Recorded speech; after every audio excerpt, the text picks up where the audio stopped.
തന്റെ മകളാണെന്ന് തന്നോട് പറയാതിരിക്കാൻ പറ്റില്ല. സൂപ്പർ. എടാ പട്ടികളെ, നീ എന്നാടാ ചെറ്റ ബ്രോക്കറെ പറഞ്ഞത്?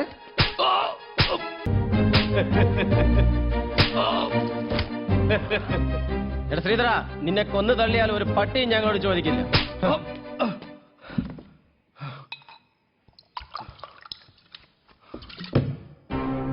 എടാ പട്ടികളെ, നിന്നെ ഒന്നും തല്ലി തോപ്പിക്കാനാവില്ലെന്ന് എനിക്കറിയാമായിരുന്നടാ ശ്രീധരൻ ചേട്ടാ. പക്ഷെ എനിക്ക് ചങ്കൂറ്റമുണ്ട്. ശ്രീധരൻ ചേട്ടാ, ഞങ്ങളെ കൊല്ലല്ലേ. പന്ന ചെറ്റകളെ, ഇപ്പൊ ചേട്ടനായോടാ. ഇത്രയും നേരം ശ്രീധരനായിരുന്നു. ദാ ഇത് കണ്ടോ? ശ്രീധരൻ ചേട്ടാ, ഞങ്ങളെ കൊല്ലല്ലേ. 9 മാസം ഞാനിതിൽ പണി പഠിച്ചവനാ. എനിക്കുന്നം തെറ്റില്ല. ശ്രീധരൻ ചേട്ടാ, ഞങ്ങൾക്ക് പറ്റിപ്പോയി. എടാ പ്രവീണേ, നീ എന്റെ മോളെ പറ്റി എന്നാ പറഞ്ഞത്? പറയടാ പറയടാ. സൂപ്പർ സൂപ്പറാ. മകള് മാത്രമല്ലടാ, ഞാനും സൂപ്പറാ.